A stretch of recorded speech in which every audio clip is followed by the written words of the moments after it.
The importance of complying with legislation is to ensure that the standards of the zoo throughout the UK is adequate.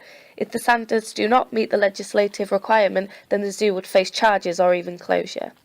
Twycross Zoo was formed in 1963 by pet shop owner Molly Badham and Natalie Evans. It was started as a zoological collection that developed into a World Primate Centre. This video is looking at the education, health and safety, conservation, security and research of the zoo as an organisation and how this all complies to the Zoo Licensing Act and how certain aspects can be improved. Education is a major part of a zoo's licence, as it can be used to promote many other sections such as conservation and charity. Twycross takes part in many educational activities throughout the year. Packer and Ballantyne wrote a paper in 2010 explaining how education in zoos can help aid a sustainable future. Twycross helped to show this through many parts of their zoo. Many enclosures include decoration from fallen trees rather than cutting them down, and they collect rainwater, which helps to reduce the use of water from unsustainable sources. Other studies have also been done to show how education can improve other aspects of the zoo environment. There are signs outside most enclosures which include a basic overview of the species inside it. This includes information such as conservation status, natural habitat and subspecies.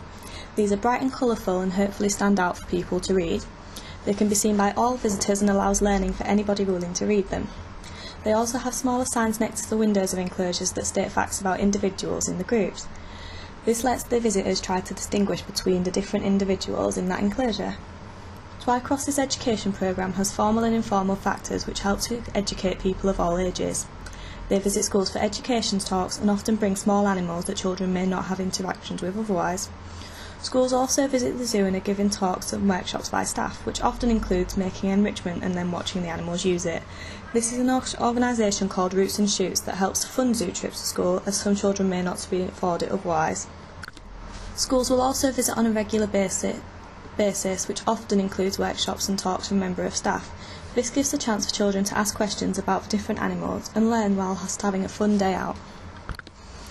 The Secretary of State Standards for Modern Zoo Practice states that any animals used for demonstrations outside of the zoo must follow certain guidelines. They must apply and gain a certificate before taking an animal out of its enclosure. This usually only includes small animals such as a bearded dragon, but they must still follow strict guidelines on how these animals should be kept during this time. Keeper talks take place throughout the day for a variation of animals, mainly involving smaller species such as penguins and bush dogs. However, they also feed the elephants once a day, which allows the public to see them a lot closer up than they would otherwise. Whilst they are feeding the animals, the keeper will describe various factors about the animals, such as individual aspects, diet and their conservation projects. For example, one of the elephants was a rescued circus animal and has a branded star on his hind. Twycross held a holiday club where children can come and spend the day with a member of staff. They learn about what the zoo can do and take part in activities such as making enrichment. A keeper will put this into the enclosure and the children can see the animal enjoying their creations. They will also do other fun games and activities that help them learn whilst they have fun. Students up to university level also visit the zoo, and many do research for their dissertation, which will also often help aid the zoo's own research. These visits are often for assignments that are very educational and often include question and answer sessions with a member of staff. The staff working at Twycross must have relevant qualifications, usually including degrees in either zoology or conservation. Education staff should have a teaching qualification too, and are often CRB checked to make sure the visitors are in safe hands. They must also have enough experience and knowledge to be able to comply with all laws, and in-house training is a regular aspect in the zoo. Anybody with any convictions involving the cruelty of an animal will not be hired, which is necessary by the Zoo Licensing Act. Twycross is a part of the British and Irish Zoo Educators Network, which often holds meetings for educational staff to meet and evaluate teaching methods and new ideas. Bsc and IASA also help with education and ideas through meetings. These help to have an up-to-date and effective education programme. The education of Twycross Zoo could be improved by having more keeper talks for a wider variety of animals. They have 10 feeding keeper experiences, but these are mainly with smaller animals like coati, meerkats and penguins. These are animals that the public will most likely be able to see in their enclosure anyway, and feeding an animal such as a leopard that the public will not always see could be a lot more educational. This could include bringing out enrichment and watching the animal stalk it, which is a behaviour that the public will most likely not see on their visit. Cameras in inside enclosures, such as the leopard enclosure, so that the public can see an animal when it's asleep, is very educational, and this should be done in more enclosures. This shows the public behaviours that animals often show when they are not outside, such as grooming or sleeping. Overall, Twycross have a great educational programme that helps people of all ages learn whilst enjoying the zoo, and not many improvements can be made. ZIMS also helps with the management and planning within a zoo environment, as each keeper can look at these records and update them on a daily basis. This makes it easy to communicate with people who are caring for the same animals, as it will note any behavioural differences, minor injuries and other things that may need watching in case further attention is needed. Twycross mainly uses ZIMS as their record keeping system, but they also have an animal record library on site that holds paper copies of all documents. The records on site are kept for a minimum of 6 years, but may be kept for longer since the library is available for the holding of these. All animals in the zoo are microchipped if possible, as this is required by law. This allows identification through restraint or training depending on the animals, though if possible a less hands-on approach to identification should be used. The Humboldt penguins at Twycross have tags on their wings for identification. This includes different coloured tags that are used to put on certain wings in different combinations. The keepers will then be able to identify each penguin from a distance rather having to restrain them and risk stressing them out. Chimps and other similar animals may be positively trained to show the area that has the microchip in for scanning, though many of these can be identified through physical features such as markings and size. Ungulates generally have ear tags for individual identification, as many species of deer look very similar but also do not like being restrained, as they are a flight animal. Animals that are exempt from this are things like shoals of fish that are very difficult to identify individually and cannot be easily microchipped. The number will be recorded daily, including any births and deaths, but individual problems will be difficult to keep track of. The legislation stating the animals must have identification where possible and states records must be kept is the Zoo Licensing Act and the Secretary of State Standards for Modern Zoo Practice.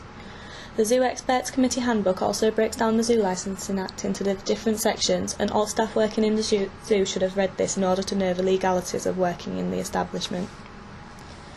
Research studies have shown that zoo records can be useful, one of these being the study of left limb preference in lemurs.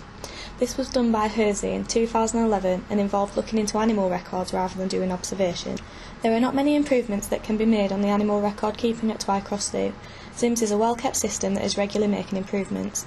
A possible improvement would to be have another up-to-date copy of the records in case ZIMS or the library is somehow destroyed. This is a worst-case scenario but would be a good backup for older records. Other than this, the zoo records are at a high standard and not many improvements can be made. Overall, the health and safety of the zoo shows good understanding of the standards and the needs a zoo would need to make sure all the animals and the public are safe. All enclosures have barriers to stop the public from getting too close to the animals, and with the Grade 1 animals such as chimpanzees, bonobos, elephants, hyenas, etc., they have further precautions such as double, stronger, higher barriers. Although there are barriers, for some animals such as the penguins, they have very small barriers. The barrier allows the public to be closer to the penguins in the enclosure, but putting the public and the penguins themselves at a higher risk. All staff are required to wear a uniform and correct PPE when dealing with animals. In this clip we see the keeper training/feeding a lemur in uniform with protective gloves on. This is to prevent zoonotic diseases and substances that could be on the keeper's hand contaminating the food thus harming the animal. All enclosures with animals in comply to the double door system. This is to minimise the chances of escape. Not long ago, chimpanzees escaped, but only got through one door. The double door system ensured they didn't go any further. We can see an example of the double door system here with the petting zoo with the goats. The barriers with the tortoises are very short and easily climbable. There is no keeper in this section of the enclosure. Therefore, there is no precautions to stop the public from climbing into the enclosure. Whenever there are any accidents within the keepers or the visitors, there is an accident book that logs all accidents, big or small, whilst in the zoo. This is to help further precautions to stop this from happening again. And this would also help if for any reason they needed a record of the accidents in the zoo for court purposes, etc. Surrounding the walk-through enclosures, there are hand sanitizer dispensers for hygiene purposes. There are high precautions when it comes to Grade 1 animals, such as protected contact, so no physical contact whatsoever can be seen within the animals or the keepers. Here we have a photo of the elephant no contact barriers. For security, there are fences that surround the perimeter of the zoo itself.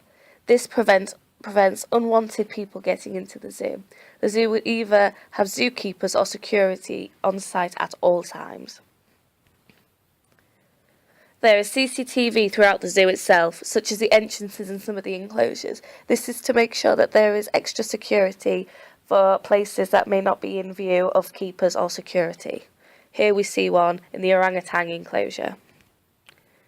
Only certain people have the right and the training to use firearms if necessary. This is to prevent misuse of the dangerous weapons and causing severe damage. According to Introduction to Zoo Biology and Management, which is further referenced later on, it says customers should be kept away from primary barriers.